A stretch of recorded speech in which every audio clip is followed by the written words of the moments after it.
Testing levels. Yep.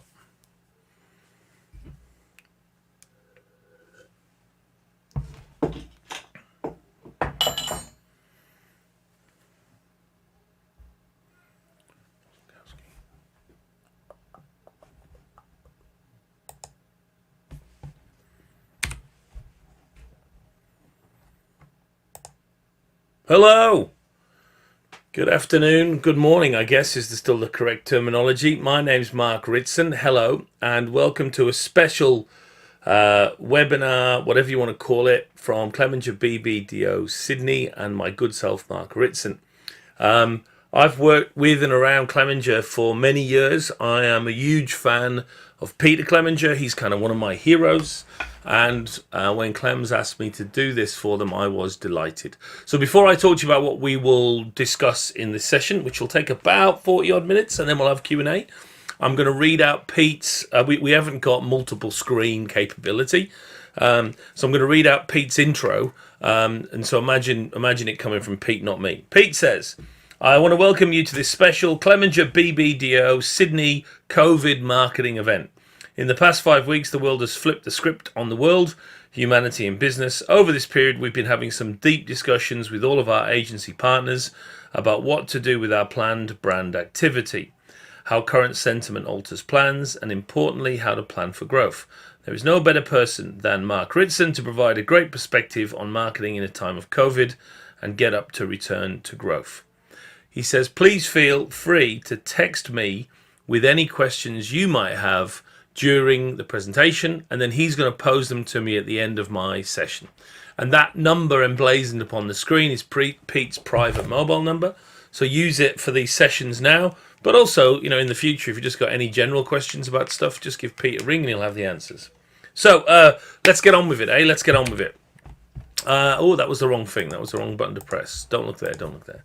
Let's get on with it. So, where to start? I'm not going to talk at any point in this session about flattening the curve, epidemiology, genetic markers. Too many marketing people are speculating about that online, and I don't think we know what we're talking about. Many of you probably saw Aaron Jin's article in Medium. It was read by more than 1 million people, in which he suggested that there was too much hysteria about COVID-19 and we were overreacting. His point during that article at the start, as you can see here, is you don't need a special degree to understand what the data does and doesn't say. I would suggest he's entirely wrong, and you do need a special degree, none of which you or I possess. And so I think we need to avoid people like Aaron Jin, who you can see here is a growth hacker, which means he knows nothing about COVID-19 or marketing for that matter, and also appears to be 12 according to his picture. So I think what we've been going through at the moment is this famous Dunning-Kruger effect, which is the, as you probably know, exemplified probably best by the American president, which is when you have absolutely zero knowledge of something, you have total confidence in that knowledge. And it's only with a bit of knowledge that you begin to realize the complexities of things and your confidence in facts diminishes. I think it was Einstein that said, the more I learn, the less I'm sure I know.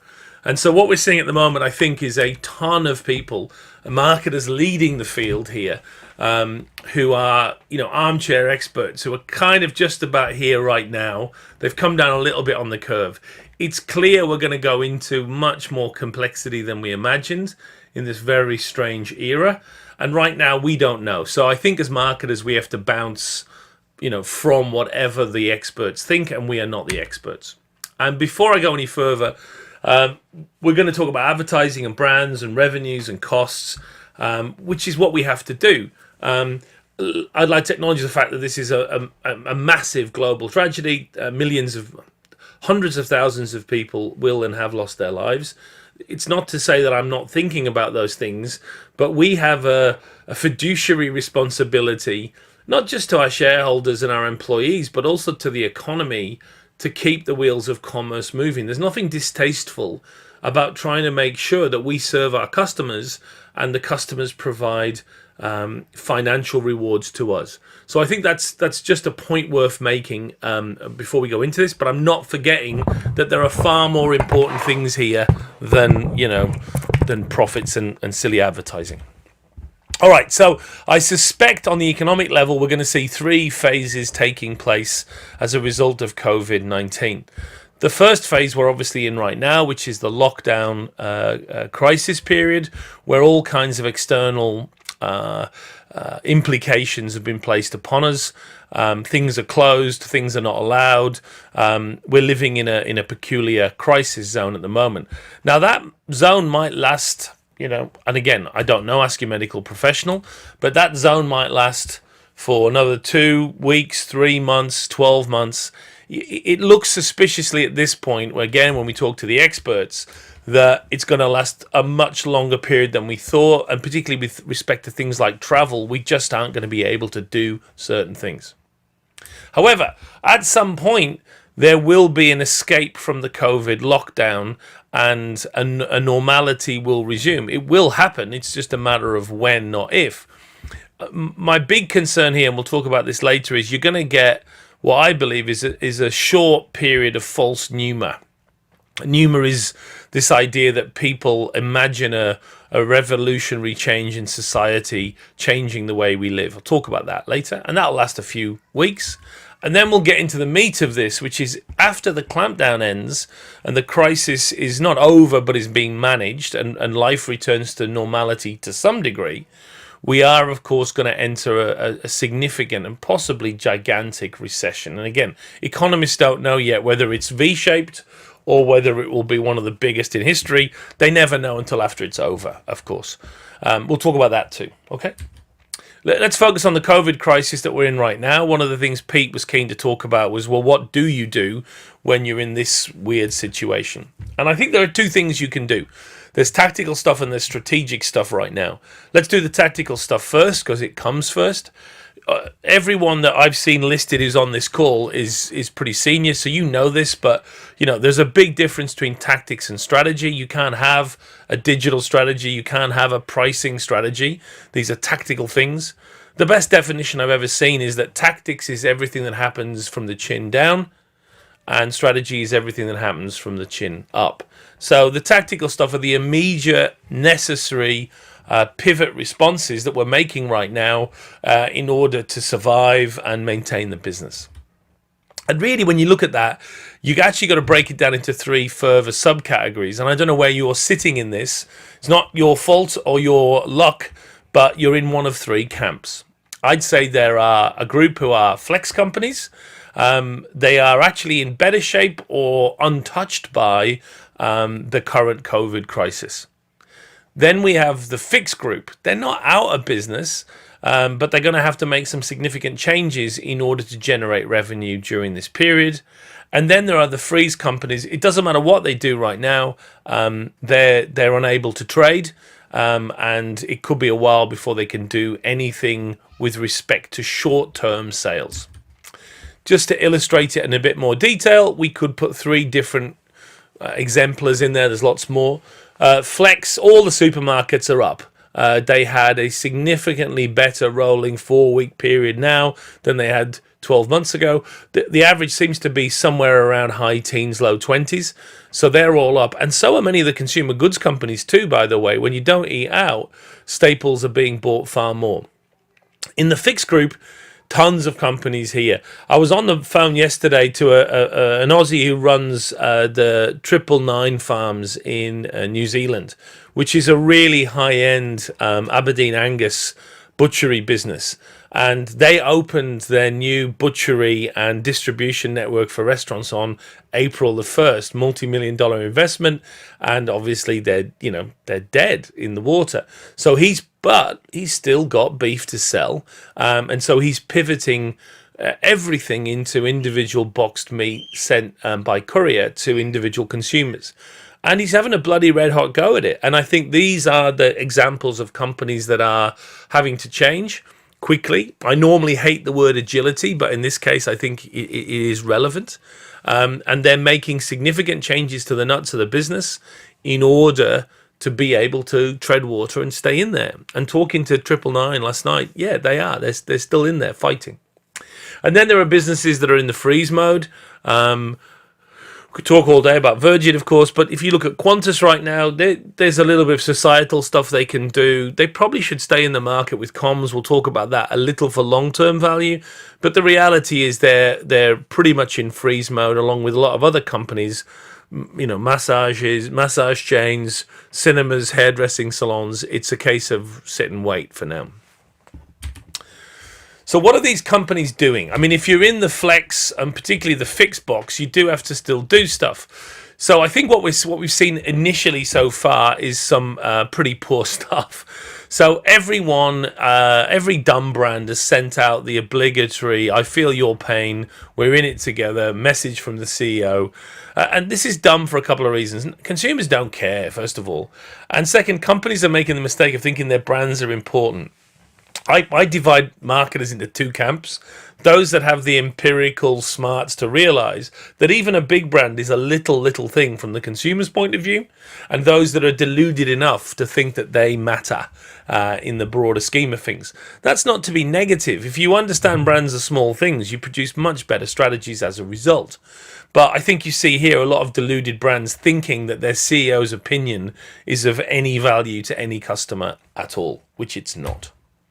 And I love Ryan Wallman, the Australian copywriter, who tweeted at the time, "I honestly had no idea there were so many companies that were here for me at this difficult time." Brilliant.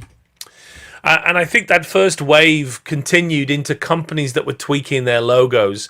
Look, well-intentioned to try and communicate, you need to stay socially isolated and separated. And so a noble attempt here, but there was something that felt a little wrong about this, about using comms and code play in almost a glib fashion. And if you looked at the social media reaction, not from marketers who love this stuff, but from consumers, many of their reaction was, "What? Don't play around with your logo, sort your employees out." And I think there's a lot of credibility for that. Comms is probably not the right place to start as this COVID crisis took hold.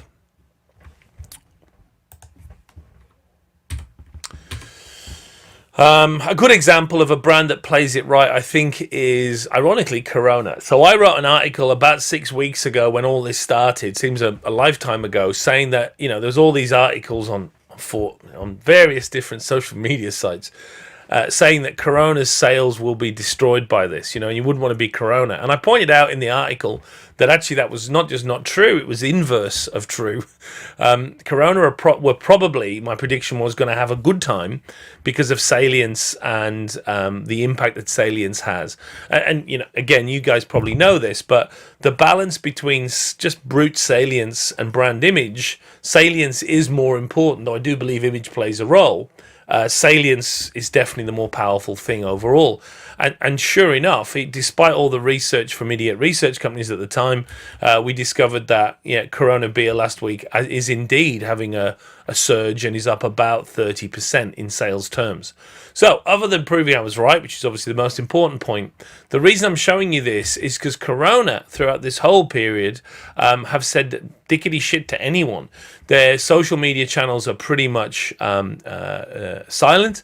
There's no main advertising campaign. I think smartly what Corona have done during this period is actually stayed under the radar when it comes to commenting on Corona so far.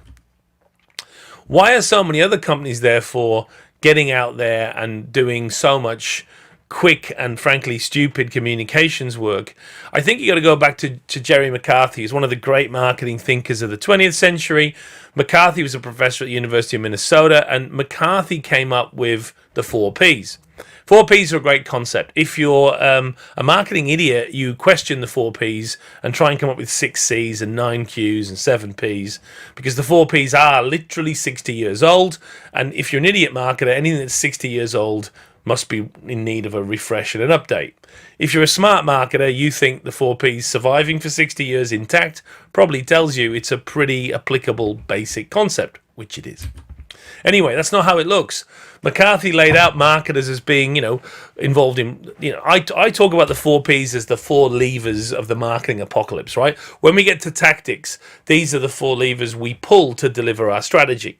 And, that's how it was meant to be. And in good companies, maybe your company, that's still how it is. But in most marketing departments in Australia, it doesn't look like that. It looks like this. Long ago, marketers were taken away from pricing inputs, from product development, and even distribution decisions, and they're essentially the comms department these days, which is a shame because a lot of the time the promotional P is the least important P, and certainly I'd argue during the COVID period, it's certainly been the case so far. So let's look at some companies who I think are getting it right.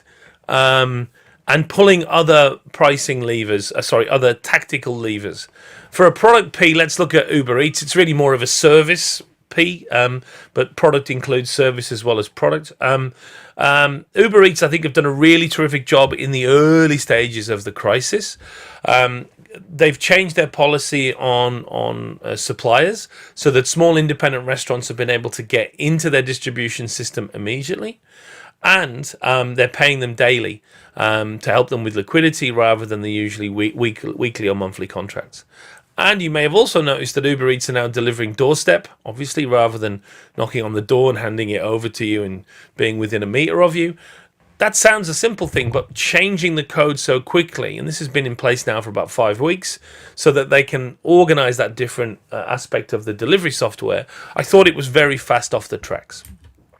In terms of price, Menu, which is the large Danish it's kind of like our top-end retailers, like a David Jones grocery sort of thing. Menu in Denmark is one of the few companies that gets pricing right.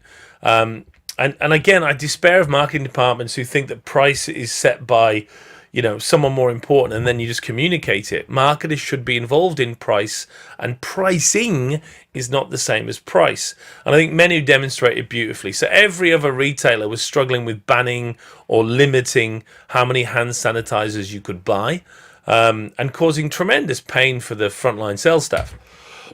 Menu were about the only retailer. There's another one in Japan that worked out our electronic point of sale systems can work out if someone's buying more than one. And so they set the price basically at one hand sanitizer was $5, the RRP, and your second hand sanitizer was $100. And if you tried to buy them at the checkout, that's exactly what happened. That's a brilliant way to use. Now, if you want to buy a second one for $100, knock yourself out. But it was a brilliant way to avoid all of that bullshit about, you don't need to buy two. You can't buy two. You're only allowed one, and there's a limit, and blah blah. Just use pricing, man. Just use pricing. So a brilliant example of pulling the pricing lever. And finally, Woolworths deserve a lot of credit for their basics box. I think globally, it was the first retailer to really get on with this. I like Iceland, the UK supermarket. They invented the seniors' morning shopping hour so they could do their shopping separate from everyone else and before the stock ran out. That was brilliant. But I really love Woolworths' basics box, which is essentially a week's worth of non-perishable food.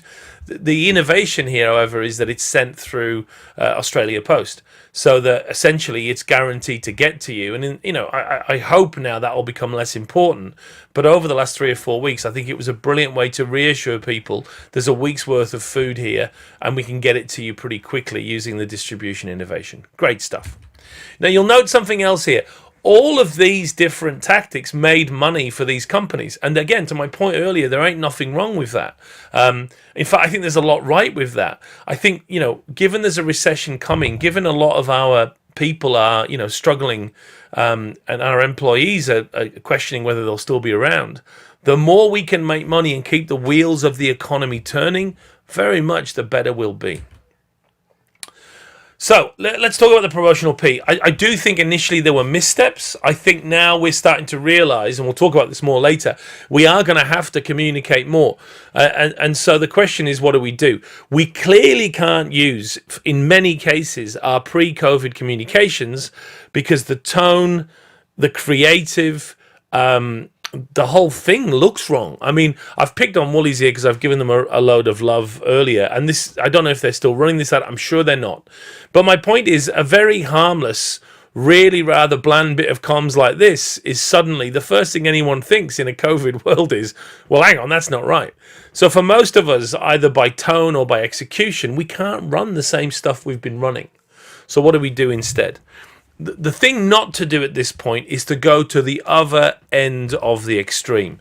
So what we're seeing at the moment, particularly in America, but also a little bit in Australia, is we're starting to see companies all making the same bullshit ad where their brand is super important, where they're feeling the customer's pain, where it's totally generic, and where essentially the message is identical to 100 other brands. So I don't know if you've seen this already. I'll shut up for a second. If I'll make a coffee, but this is this is what you need to avoid because it's pointless. It's overstated. It's worse than the brand purpose nonsense that we often see jammed down the pipes. This is what bad COVID advertising looks like right now. I'll let you enjoy that for a minute.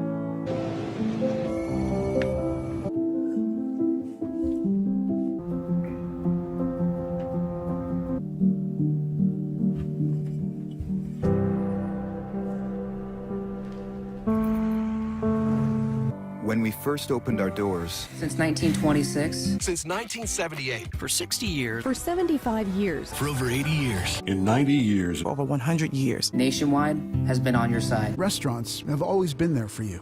Nissan has been with you through thick and thin. We will do what we've always done. Take care of people. We're people. People. People. People. People. People and Family. Family. Family. Family. Family. Family. Family. Family. Family. Families. Families. Families. Even now. Especially now.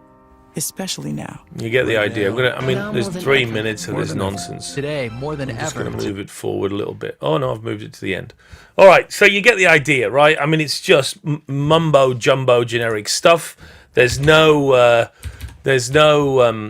distinction. There's no codes. There's no differentiation. There's no message there. You know, let's be practical about the COVID crisis. What is your brand's tone of voice? How is it integrating itself in a different consumer context, but in the same consistent fashion? So a couple of examples to pick on who I believe are getting it in the sweet spot. And by the sweet spot, what I mean is, you know, they're not running their old ads, but they're also not feeling everyone's pain and there for you in this moment of need. They're working out what their positioning is, what their benefit is, what their tone of voice is, and speaking to that new situation, but with the brand-centric point of view. Hang on, I've got questions. Thanks, Pete. I'm going to ignore that question. That's an early question. That's good. Well, so Instagram recently, this week, with Domestos' ad. Domestos have already changed their packaging to say that they kill all forms of the COVID. I guess it's a virus. I don't know. Whatever it is, Domestos kills it. And they've gone out with a big campaign saying basically, you know, our product can do that. I love that simple message over all that crap we just saw. I'm madly in love with KFC generally, but particularly in the UK. They've always got it just right. So KFC at the moment are asking consumers to send in, because they haven't flexed and fixed in enough time. So they haven't been delivering food until recently. So they ask consumers to send in versions of their Kentucky Fried Chicken for the KFC experts to review. And the KFC guys have just been hammering everyone for how shit the fried chicken is and how much less like KFC it is.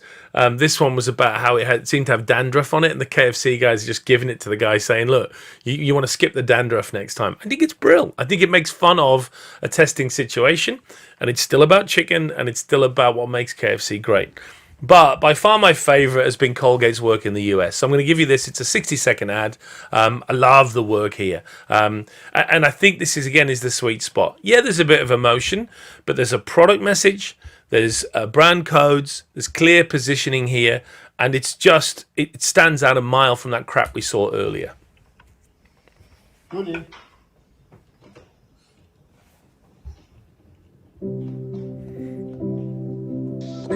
Good, I missed it. Look at it.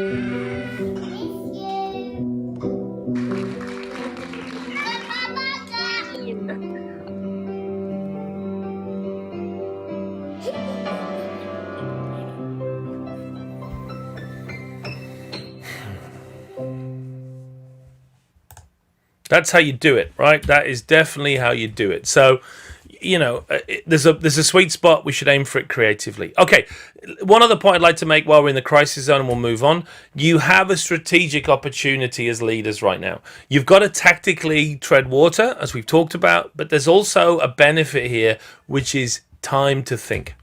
One of my great heroes is George Shultz. That's the guy directly above me here. So Shultz was foreign secretary, basically was Reagan's right-hand man throughout both of his periods in charge. And the reason I love Shultz is because every day, and this isn't bullshit, every day Shultz would take an hour, I think it was 2:00, and only his wife and Reagan could disturb him. And in the middle of, Shultz saw the fall of the Berlin Wall, the end of the USSR, Mandela. Shultz basically just essentially closed his door and sat looking out the window at the Rose Garden. And when they said to him, well, why did you do that? He said, if I didn't have time to think each day, if I just got caught up in the bullshit in the White House, I would never have made a decision in my whole 8 years. And you have to be like Shultz. And I work for people like you, senior people, and I know how hard it gets. I mean, I'm not as important as most of you, but I work on billion-dollar brand strategies, blah blah blah. The only time I get often is in the shower in the morning to think about these things, and then shit just goes, as you know. So finding that time, I think, is crucial. Too often we're caught up in the hamster wheel of tactical stuff in marketing that stops us getting any strategic time to do any strategy. So I'd say to you that one of the few silver linings of the COVID era is we've got some time in the strategic tent. I question right now how valid a lot of research is. It will tell us how people are thinking in the COVID period. I don't think it extrapolates out into the period that follows. So I think this is really more about being pure and strategic and not even doing that much research. And I love my research. I think it's about when I work with clients, I say, get in the tent at the top of the hill, get the infantry down the bottom of the hill, and let's get the map out and let's make strategy for a couple of days, because we never do that normally. And I'd say to you that already, and again, this is not based on medical knowledge, but based upon what I think is going down, you should be thinking about calendar year 2021 from an execution point of view. I think everything is up in the air now till Christmas, for sure, right? So I think you're thinking about whenever the new normal happens and we come into recession and to a non-lockdown situation, what would 2021 look like? And strategy doesn't change, right? The decisions might change, but the questions remain the same. I'm very blunt with my clients about what strategy is. And I'd say to you, it's answering 4 or 5 questions. First, who are we targeting? And who are we not? And that, as you probably know, wraps up in the long and the short of it, because a good brand is doing mass targeting to everyone for the long, and is targeting particular segments for the short. Answering that questions and the balance between the two for next year has to be on your list. Next, your brand portfolio. You've got too many brands. This is an almighty opportunity to take time to work out which brands you want to keep, not which ones you want to kill. That's a bullshit question. It's the wrong question. Which ones do you want to keep in the new era? Kill them, and kill them so that the consumer doesn't even remember them being there by the time we get out the back end of this. Brand positioning. I think, again, it's a great time to revisit. In this clampdown period, the positioning shouldn't change, but the execution of it should in the COVID era. Is the positioning right? Are you really right here, or is it full of generic nonsense? Codes, my particular passion.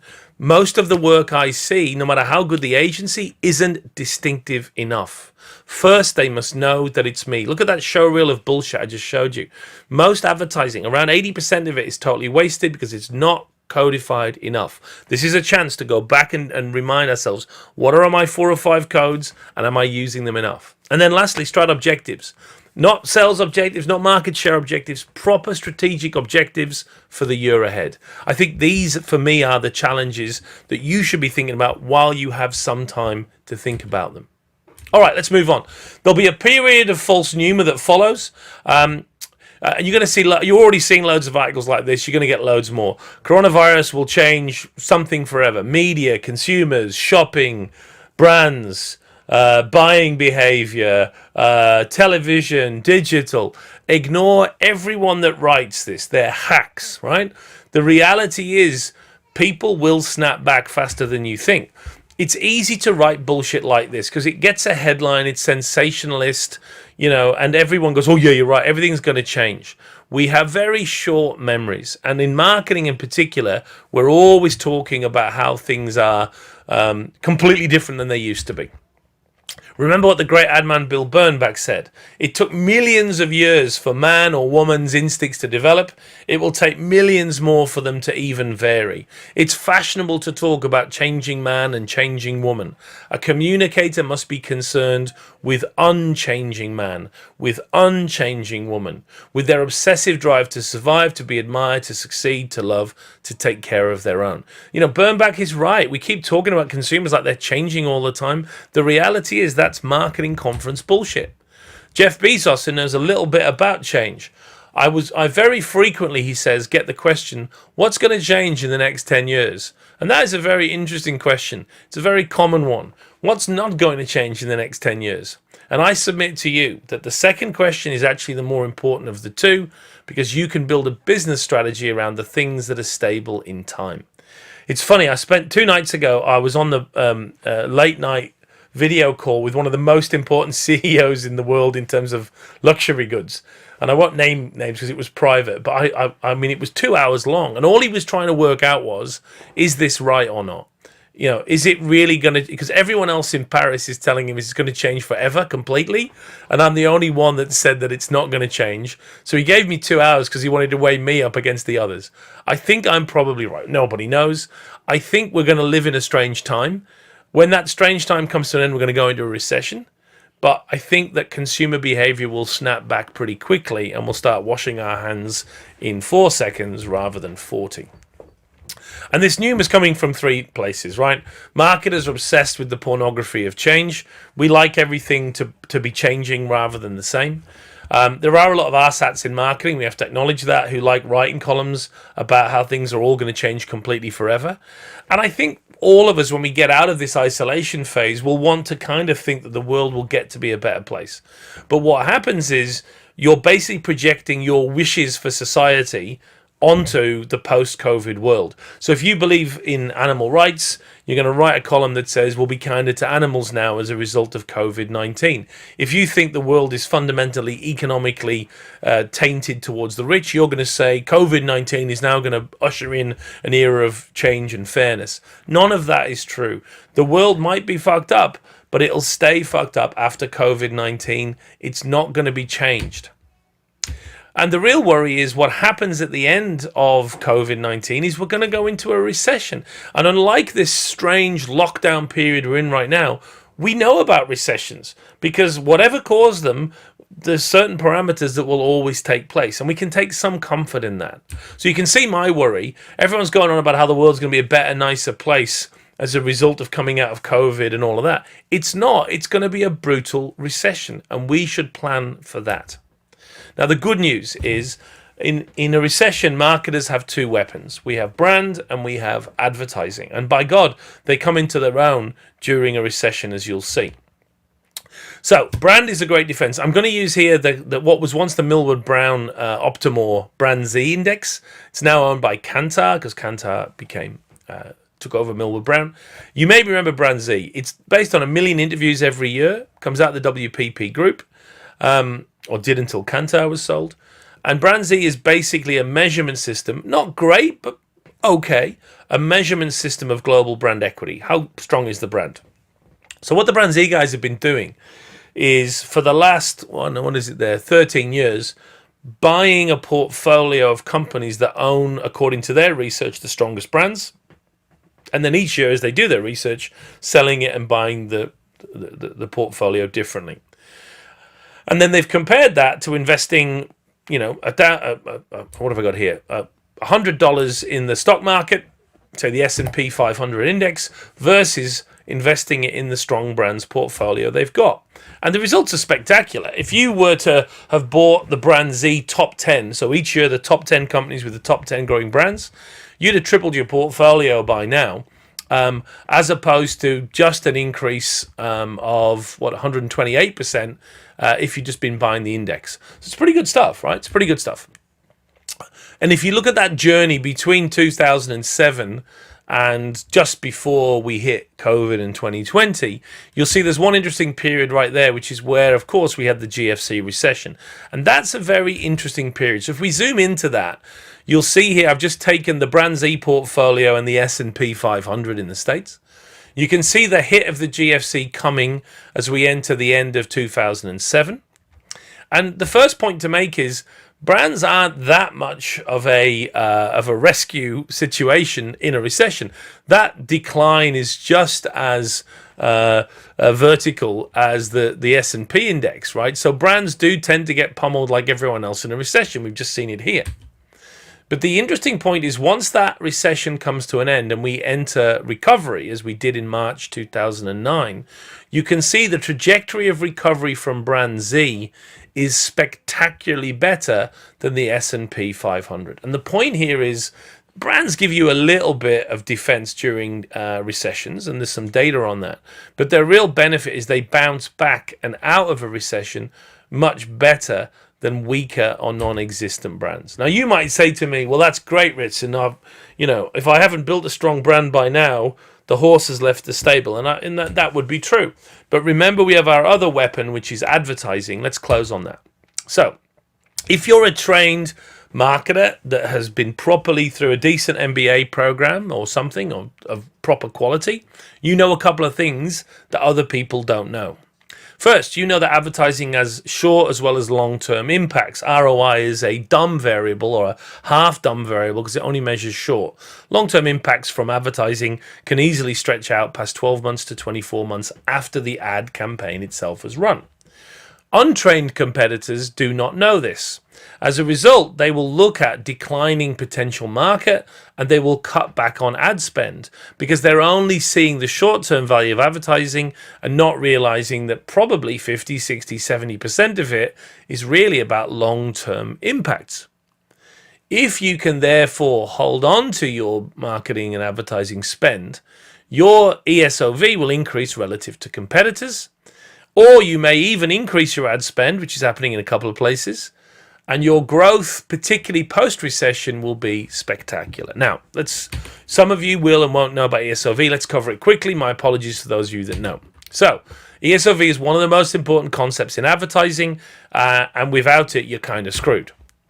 So, you have a share of voice representing approximately, and it's always approximately, what proportion of all the communications in the category are coming from you versus competitors. That can sometimes be measured in the lead channel or the top 2-3 channels. You also have a market share, your share of the category. Ever since John Philip Jones in 1990, we've been aware of an equilibrium which exists between share of voice and market share. It's almost spooky how strong the equilibrium is and how well established it is across thousands of empirical studies. And the equilibrium basically says that whatever your share of voice might be, it normally equates to your market share. There's a couple of curves on the edge to do with scale, but essentially, if you've got a 10% share of voice, it equates over time to about a 10% market share. That means in this case, you have an excess share of voice, an ESOV, of 0, because 10 minus 10 is 0. So your excess share of voice is 0. If, however, you start to invest more in advertising, so let's say for whatever reason you double your advertising budget and none of your competitors respond, suddenly you've got a 20% share of voice and a 10% market share, which translates to an ESOV now of plus 10. Eventually, and the key word here is eventually, so this will take some time, eventually, normally around 0.5 to 0.8% market share growth per year, if you maintain that share of voice superiority, the equilibrium will be restored and you will get yourself extra market share. And the reverse is also true.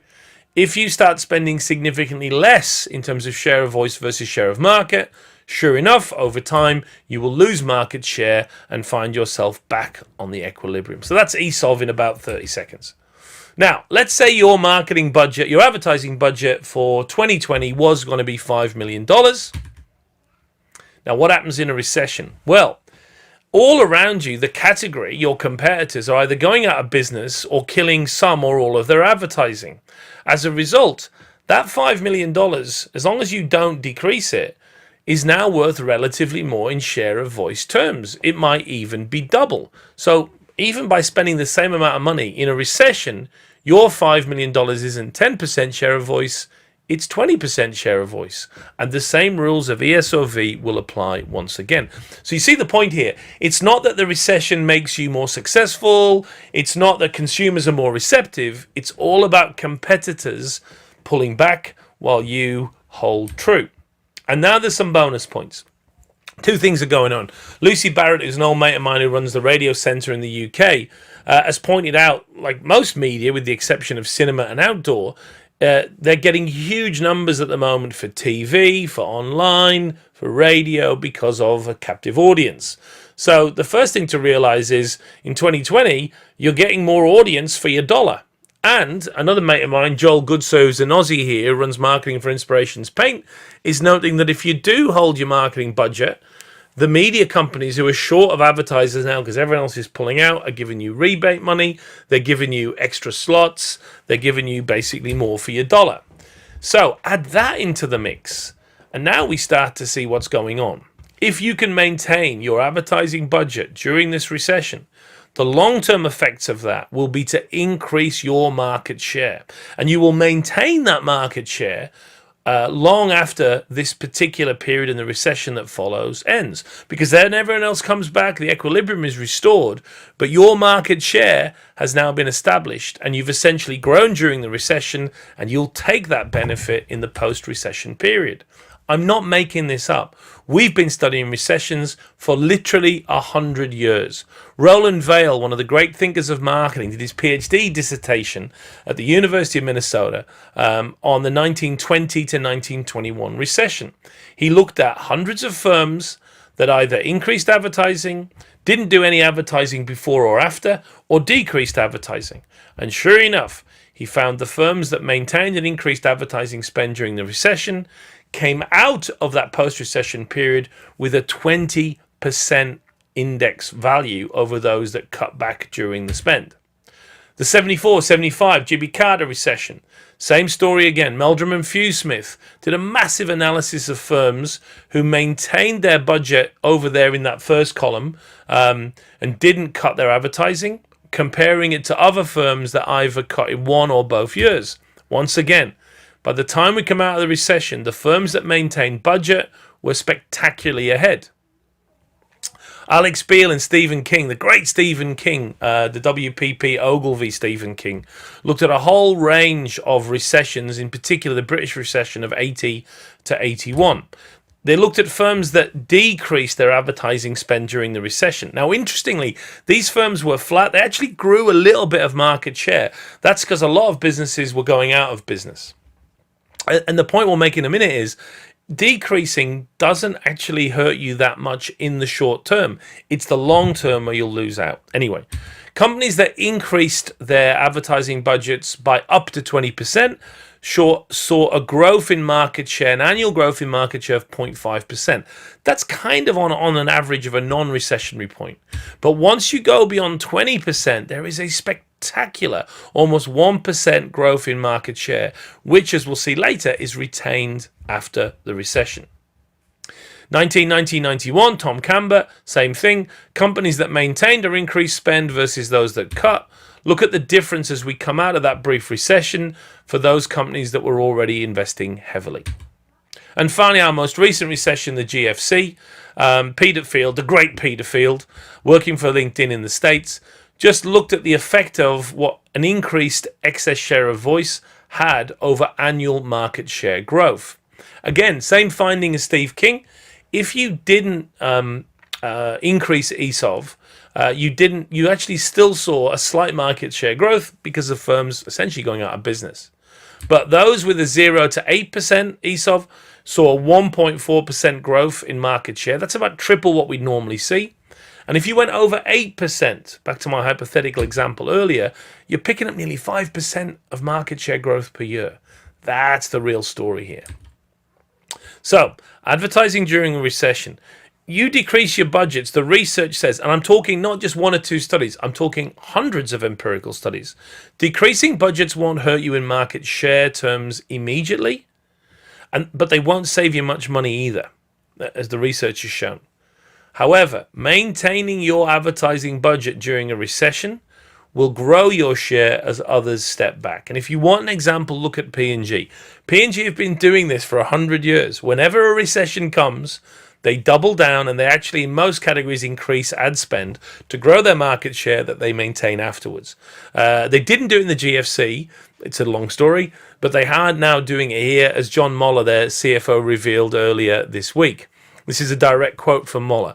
There is a big upside here in terms of reminding consumers of the benefits they've experienced on our brands and how they've served them and their families' needs. That is why this is not the time to come off air.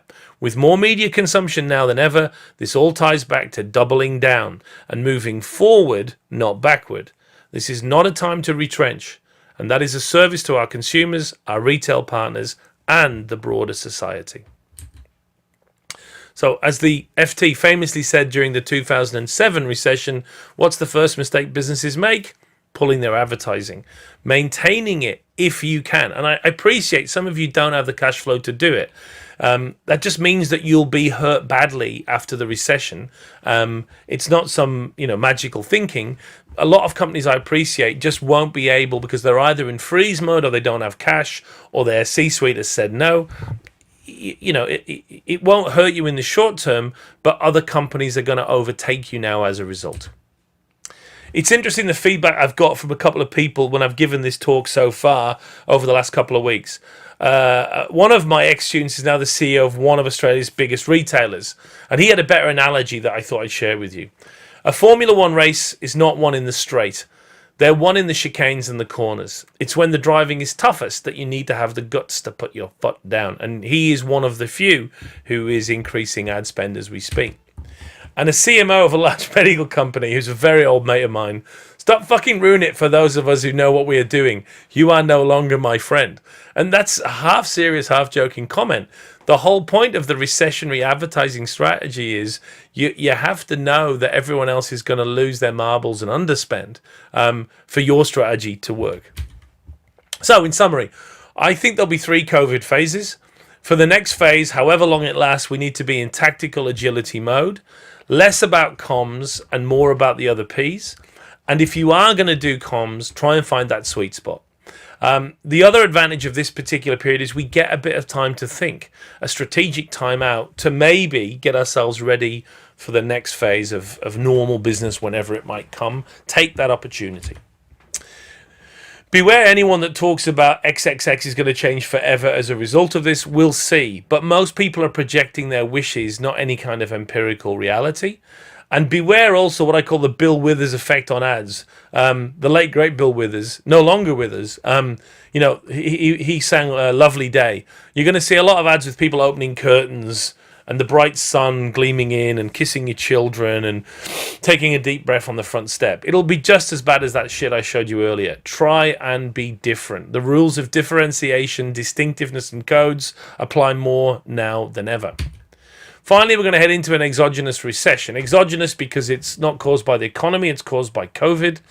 It will certainly see a 40% reduction in ad budgets. I suspect it will be closer to 70 if you look at the GDP ratios. It's going to be massive. How long it lasts is a different question, but the impact will be huge. Your pre-existing brand equity will bolster your sales during that period, but they will catapult you out of it better. And investing and maintaining in advertising, look, maybe it's not even maintaining your total expected spend for 2020, but keeping it as a certain level is the right thing to do if you can afford to do it, because you will get relative advantage as a result. Okay, that's it. So I will now allow you time to tap a question in, and I will await Pete sending me his questions via WhatsApp. And I've already got the first question. So what I'm going to suggest we do is take a 1-minute pause while you think, and then I'm going to answer the first question. I'm gagging for another coffee, but I can't because it will take too long to make. All right, first question. At a time where all businesses are implementing cost-saving measures, how can we maintain salience without seeming disrespectful to the staff and suppliers that we're pulling funding from? Great question. Nitin Noria, who's got a great name, is the dean of Harvard Business School, and he's a strategy prof, econ strategy, and he's very good. I mean, he's the dean of Harvard Business School, right? Nitin Noria wrote a great article called "Bouncing Out of the Recession," and what Nitin Noria talked about was a Janus-like ability. So basically, a polite way of saying be two-faced. But his serious point is you have to, in periods like this, prioritize the resources that will serve the firm and the employees the most. And the reality is, although it sits hard on some of us, we worry that, well, we've put our employees on furlough, but here we are maintaining our ad budget. If you understand advertising as an investment, you know that the reason we're doing that is so that those employees can come back eventually at full salary and the business will continue. So that's that Janus-like ability. And he gives plenty of examples in his work. He talked about Target, not Aussie Target, US Target. Target have had their best decade ever in their history since the GFC. They cut back on pretty much everything during the GFC except advertising, which they increased by 20%. And they came out with that share gain and they've maintained it since. So I know it's a tricky one, but you're not, you have to, if you understand that advertising is an investment, then the best thing you can do for your employees is do good advertising and maintain the brand salience. Now, selling that upstairs to the boardroom, the people I talk to are split into two camps.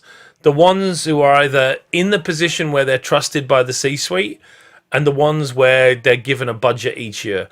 I don't think that's going to change because you make an impassioned presentation. So the question for you is, what's your role as the head of marketing in your company? If you are a proper C marketer, they already trust you and they'll give you enough rope to hang yourself. And I know of 3 CMOs in Australia who have all instantly said, this is a play that we know we have to make. We're going to maintain, or in one case, increase advertising spend. We're going to stay out there. I don't think you can persuade the board if they don't already have that trust in you, is my point. So in which case, then it's kind of like take whatever they give you.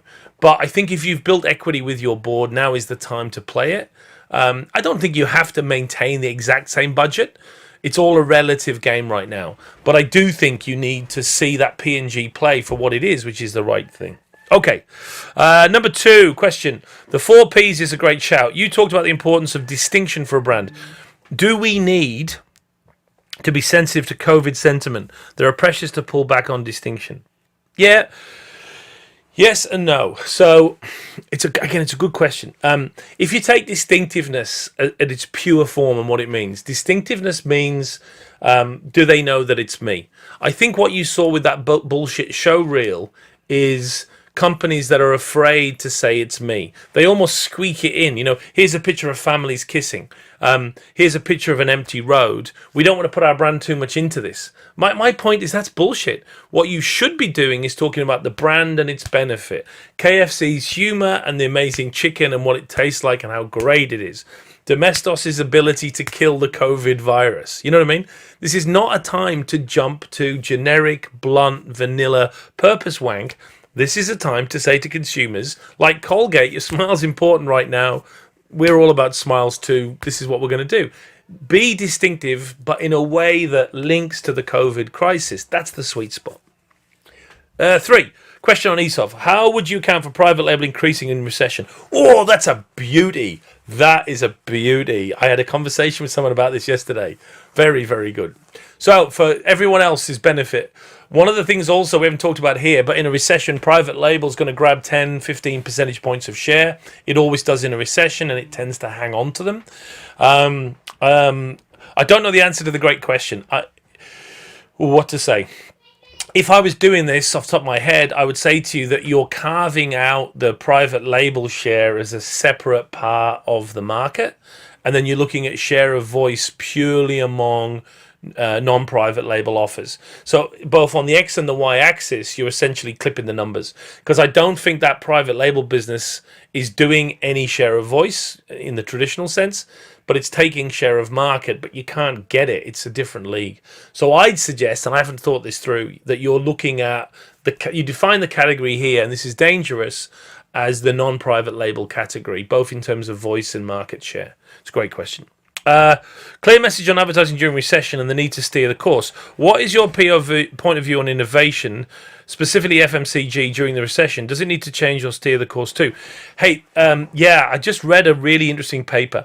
The short answer on that is that innovation and R&D is actually giving you an even better return than advertising in a recession. Not because you're producing COVID-related innovations, but because you're using the time out that you've got to work hard on the next phase of R&D. And there's a ton of longitudinal data on that. So one thing you can do at the moment, given the clock is stopping for a lot of companies, is channel a lot of time and the company's relatively flaccid resources into more R&D. And there's some good data on that as well. Or maybe we can do a little peek and send out a little library of stuff afterwards. So yeah, but not like here's a COVID, here's a quick COVID response. Look, having said that, I think that's in that tactical box. The R&D and innovation I'm talking about is longer term stuff post the crisis. Question 5. During the recession and considering the 4P, should price rises be considered as a lever or avoided? Yeah, again, there's tons of data on this. It's the best data tells you that the time to offer a price rises are going to get you a lot of shit. Simply put, postpone them till later. Eat it, as we used to say. Even sales promotions, it turns out, are dodgy during this period. And there's very fascinating research on this too. If you run a sales promotion when times are good, let's say 6 months ago, it's great because consumers feel pretty good about life. They like to experiment.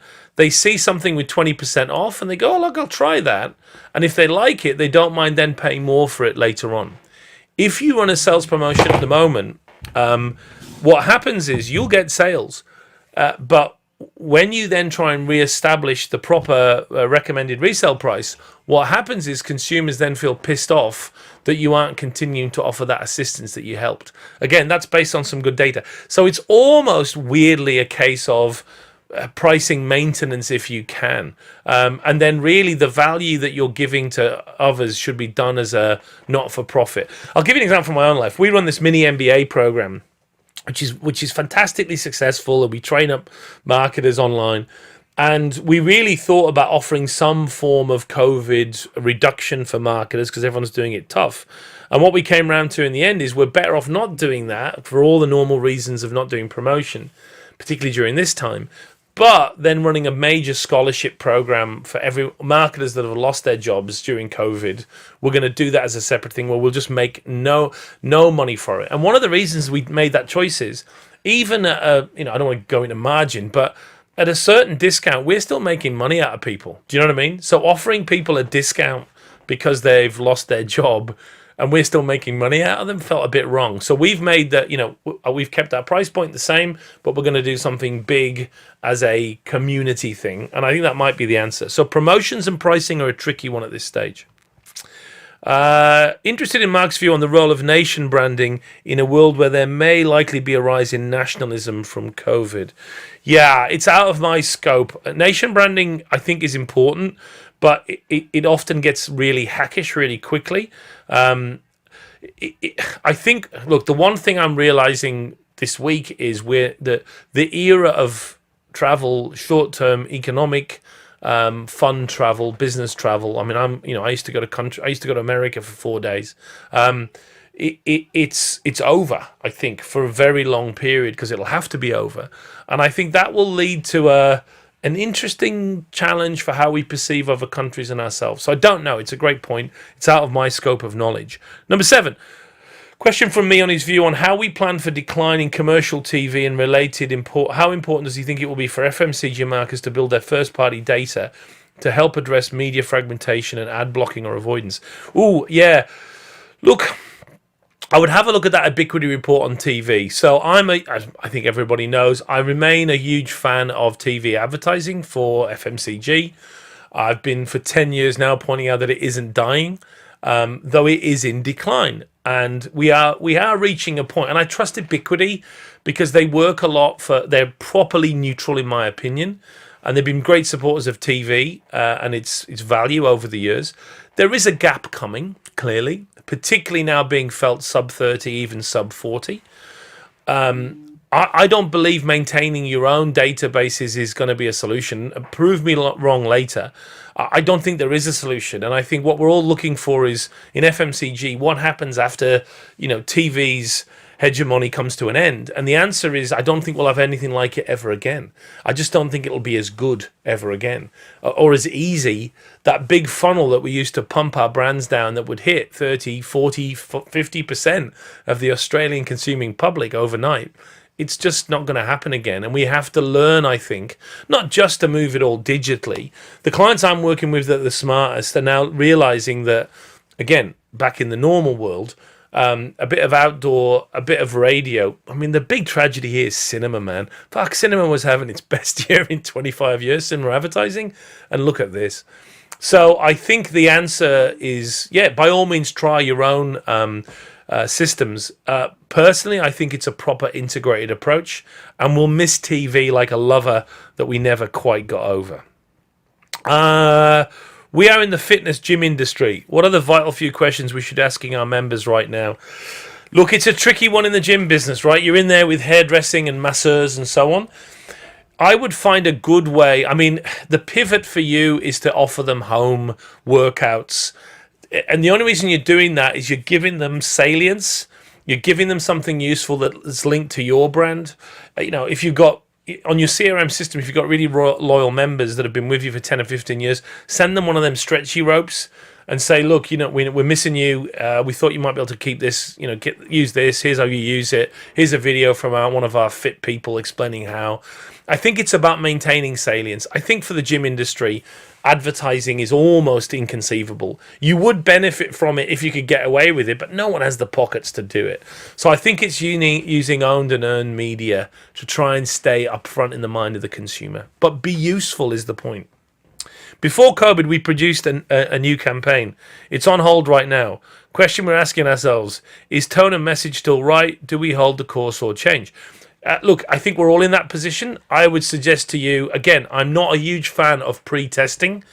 It has been, we could talk about that for 4 hours. I think this is a time when pre-testing makes sense and where you could do a virtual pre-test by showing them a pod of 5 ads, drop yours in the middle and say, do any of these feel like they're, this was from TV last night.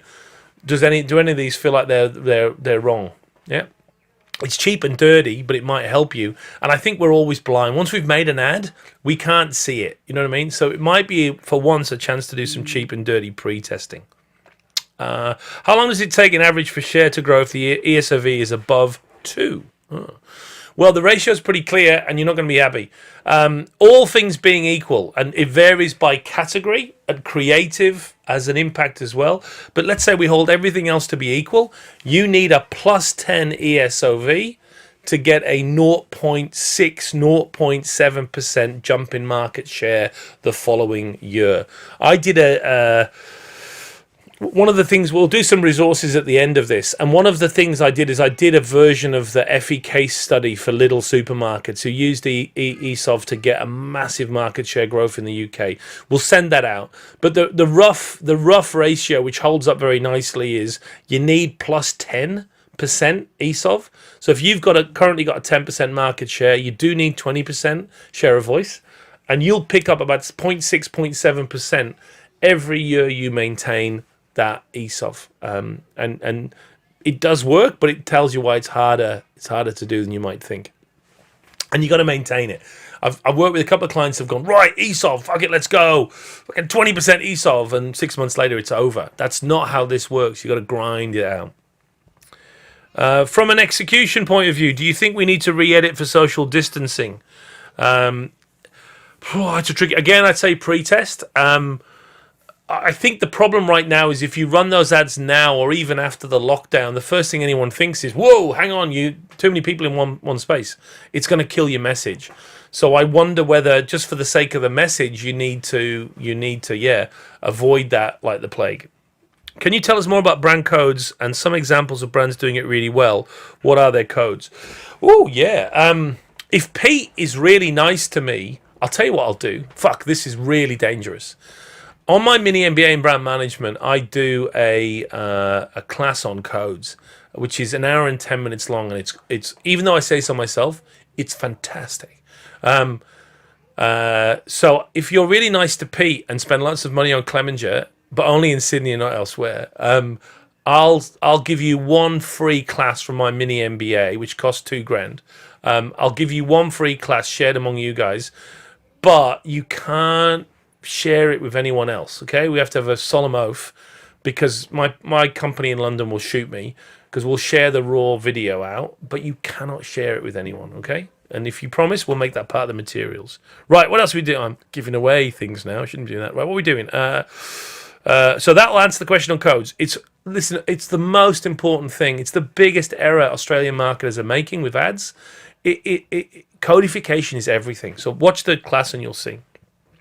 To what extent do you expect sustained shift to e-com as a channel in FMCG? Yeah, look, I think yes.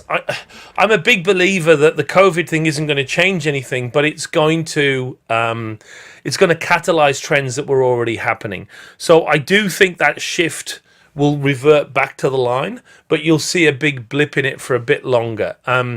But yeah, I still think so. Yes, but beware anyone telling you that it's going to kill. It's going to kill people's desire to go physically shopping. It's going to kill a lot of retailers, but because of material lack of revenue, not because the human being has changed. Clear message on advertising during recession. What is your point of view what is your point of view on innovation? We did that one, sorry. What's your view on launching new line extensions during this period versus sticking, supporting and focusing on just the core lines? Look, I would say to you, first of all, two answers. It's a good time because promotionally you'll get good value for money, and that can be a good thing. It's a bad thing because anything new and spanky at this point probably has a weird tone. But I'll give you a bigger point here. The big weakness for me, of Australian marketing when it comes to line extensions is they keep creating them and not killing them, and it's brutalizing the profitability of these companies.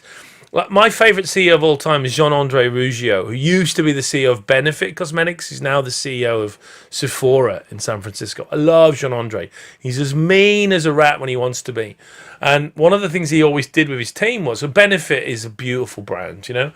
Benefit's got 328 SKUs, and I know it's got 328 SKUs because Jean-Andre and he had this super creative team making new mascara and eye pencils and all kinds of shit. Whenever they came to him with a new product, he'd say, fantastic, how many lines? They said, we need 6 lines, 6 new SKUs. And he said, fantastic. So bring me the 6 new SKUs that you want to launch, and then bring me the 6 you want to kill so we can replace them on the gondola. And that's what's missing. So it's a great question, but the answer is, I don't think there's anything wrong with launching right now, but have you worked out what you're going to kill? Because otherwise all you're doing is you're slightly increasing revenue, maybe, but you're really hurting profitability usually. So learn to kill as well as create, but yeah, why not? Where I got lots of good questions. In our desire to help business owners with strong B2B marketing, what's your view on the right tone when so many are literally struggling to survive, but we don't want them to think we've forgotten them either? It's very hard, right? So the LinkedIn Institute, B2B Institute in New York, is among the smartest and some of my best mates. Their line at the moment is that there aren't that many differences between B2B and B2C. We should, everything we've talked about here, even though we've tended to focus on B2C examples, applies. You still need salience. You still need to be relevant. And I think you have to reflect what's going on in the communications that you do. And media has got a lot cheaper in B2B all of a sudden as well. So, yeah, I think it all applies. The new buzzword in marketing seems to be pivot. It's true. Oh, someone said I love you. Oh, thank you very much. How should travel brands pivot to stay top of mind when there's uncertainty around when travel will reopen? It's a key question, right? And booking your next holiday isn't high on the list. There isn't a pivot there. So go back to my point about in freeze mode. I think when you're in freeze mode, you're not in the fix mode. So in freeze mode, there isn't some magical karate move. If you're a massage company, if you're an airline, if you're a travel agent, what you're doing now is doing the strategic stuff. Look, I know a couple of companies that are in freeze. I don't want to sound flippant about it. I mean, big companies. I know one COO very well, and she basically is telling me, I mean, it's been brutally hard for them, and yet she's upbeat because it's given them chance to do that strategic time out and fix the business while it's been on downturn and on cessation for the time that comes next. So if you've got the money and the funding to do it, I think that the pivot isn't relevant to freeze. The word when you're in freeze is massive regeneration for the future. And wait. Brands like Codroll that have been telling us to soldier on will likely need to change tack this year. Do you feel attitudes about getting back to work fast will remain as they were pre-COVID, or do you feel COVID will change the way society views this long term? No, I don't. I genuinely believe we snap back. Now, there may be some, external exogenous changes. We can't fly to Bali for a weekend that will change behavior. But don't believe that people will fundamentally change their behaviors. I think it's people losing their shit and hacks writing columns. I lived through BSE, which is the mad cow disease in the UK. I was about 25 at the time. And I remember I was working on my PhD, thinking every day, this is how bad it was. If you're a POM back then in the mid-90s, this might all be pointless because I might be dead by the time I'm 40 because most of us are going to die from mad cow disease. We really did believe that for a while. There were hundreds of thousands of cases in Cal and, several, 50-odd deaths. I can remember how all the articles were written about no one's going to eat beef, everyone's going to be a vegetarian, the roast is over, etc., etc. And then sure enough, I checked the data, 14 months, beef levels had got back to their pre-beef levels, pre-BSE levels. And you have to live through these things to realize. GFC, I was working in France in GFC. We had a whole bunch of Muppets telling us how the world of luxury was going to change, brands were going to change, everything was going to change. Man, we were out and running quick. Hermes, can I say that? Yeah, Hermes just did a record week in China. Chinese have come bouncing out straight down to their Hermes boutique, spending a fortune on luxury goods. I'm not saying that there aren't going to be implications, particularly during the lockdown, but we'll all start washing our hands again for 4 seconds. You mark my words. And I think don't lose that point. Massive pivot now. I'm not saying that's not the case, but then a recession, and then we go back to business. And it might be a while, but that's the point. How would the post-COVID recovery effort be different for a freeze company? Is there some? Yeah, same point there. Is there something to take note? If you're in freeze mode, it's pure strategy. Now you can kill brands, you can shut stores, you can restructure organizations, you can streamline shit that if you know businesses like I do. Even the most successful business has lots of old shit, old appendages that it never really got rid of because everything was moved. The car was moving too quick to fix the wonky fender. Suddenly the car has stopped and you have time, one of the few blessings here, to get out and fix the car before you can restart the engine. And I think that's what I'm seeing strong freeze companies do. And just need to tell you, I love your communication style. Well, I've got to tell you, I'm wearing no underpants, and I'm wearing a pair of jogging bottoms, and I've got a dingo Labrador rescue dog snoozing at my feet. So maybe they're the secrets. Don't go with underwear, and go with the rescue dog under the desk. They're the two winners, I think. Oh, right, last one. Here we go. We have CEOs and CFOs on the call. What advice would you have for them in relation to marketing? Look, I think you trust your marketing team. You hired them. They must be good. This isn't bullshit about maintaining ad spend during a recession. ESOV is, to the CFOs, there are very few things I would take from the marketing world into the boardroom in front of a good CEO and a good CFO. ESOV is one of them. It's real. And if you look at the little case that we'll share with you guys, it was actually the CFO and the CMO working together that put their strategy together. So, all I'd say to our CEO and CFO friends is thanks for joining a marketing call. We appreciate it. And I've tried to choose stuff that isn't bullshit, that's based on a lot of empirical data. I'm not boring you with the papers, but it's based on fact rather than point of view. So yeah, ESOV and maintaining advertising is a prerogative here. And I'm not saying that you're gonna maintain everything if you're in a business that's in freeze. But think about, the best analogy I can give you is, even if you're in freeze mode, right? The recession will be an uplift from where we are now, and then the post-recession will be a big uplift. It's a mistake to think you can just suddenly ramp up advertising as the economy improves. That's true of short-term effects, yeah? But the short effect of marketing, if you follow the good research, it's about 30 or 40% of the benefit. The other 50, 60% is the long-term value of comms. And I think that's the point here. If you turn that off completely, when we hit recession and then post-recession, your brand's going to take a year to catch up versus some of the others. And it's not something that you want to contemplate. So I think that's the best analogy to leave you with is keep the engine ticking over.